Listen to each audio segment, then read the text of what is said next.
தேவனுக்கு மகிமை உண்டாவதாக. எல்லாருக்கும் ஹாப்பி சாபத். இன்னைக்கு இயற்கை செய்தியாக நான் எடுத்துக்கிட்ட தலைப்பு என்னென்னா பனை வெல்லம்.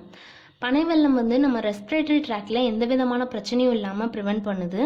ஆஸ்மா மாதிரியான பிரச்சனை இருக்கிறவங்க பனை வெல்லம் டெய்லி எடுத்துக்கிட்டாங்கன்னா அவங்களுக்கு ரொம்ப நல்லது.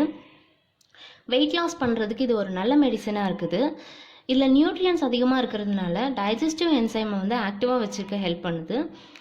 அது மூலமாக நம்ம உடம்புல இருக்க தேவையில்லாத டாக்ஸின் எல்லாத்தையும் இது வெளியேற்றுது. நம்ம பிளட்டும் க்ளீன் ஆகுது. பிளட் ப்ரெஷர் கண்ட்ரோல் பண்ணுறதுக்கு பனை வெல்லம் ஹெல்ப் பண்ணுது.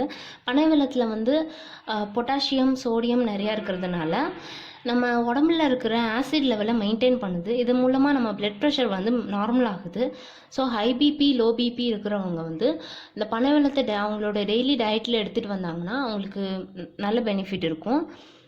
மென்சுரல் டைமில் நமக்கு ஏற்படக்கூடிய பெயின் இந்த பனை வெல்லம் சாப்பிட்டா கம்மியாகும். அது மட்டும் இல்லாமல் நம்ம உடம்பும் கொஞ்சம் ரிலாக்ஸாக ஃபீல் பண்ணுவோம். அனிமியா பேஷண்ட்ஸ் இந்த பனை வெல்லத்தை டெய்லி எடுத்துக்கிட்டாங்கன்னா அவங்களோட ஆர்பிசி லெவல் அந்த ரெட் பிளட் செல் அவங்களோட உடம்புல மெயின்டைன் ஆகும். இதில் அயன் நிறையா இருக்கிறதுனால டாக்டர்ஸும் இதை சஜஸ்ட் பண்ணுறாங்க. இது லிவர் சம்மந்தமான எந்த விதமான வியாதியாக இருந்தாலும் அவங்க இந்த பனை வெல்லத்தை எடுத்துக்கிட்டாங்கன்னா அவங்களுக்கு நாளடைவில் அது குறையும். இந்த கோல்டு, காஃப், சளி இந்த மாதிரி எந்த பிரச்சனை இருந்தாலும் இந்த பனை வெல்லத்தை வெதுவெதுப்பான பாலில் போட்டு குடிக்கலாம். அப்படி இல்லைன்னா துளசியோட பனை வெல்லத்தையும் சேர்த்து கஷாயம் மாதிரி வச்சும் குடிக்கலாம். இந்த மாதிரி குடித்தோன்னா நமக்கு கோல்டு எதுவும் வராது.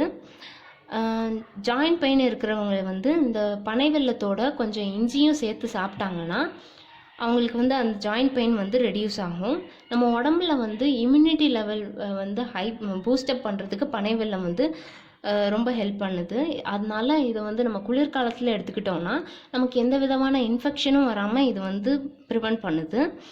யூரினரி ட்ராக்ல இருக்கிற எந்த ப்ராப்ளமாக இருந்தாலும் அது எல்லாத்தையுமே இது க்யூர் பண்ணுது.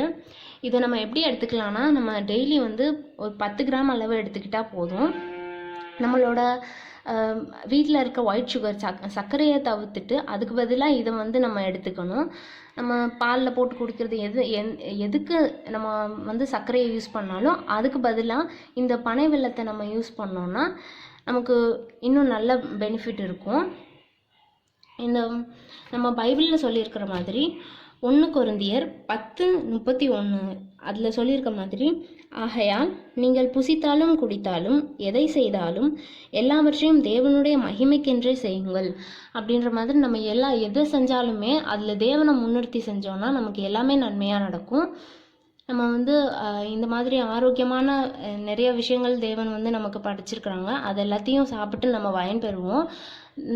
தேவனுக்கென்று ஆரோக்கியமாக நம்ம வாழ்ந்து தேவனுக்கு சாட்சியுள்ள பிள்ளைகளாக நம்ம இருப்போம். தேவனுக்கென்று நல்மனதோடு ஊழியம் செய்வோம். தேவனுக்கு நன்றி.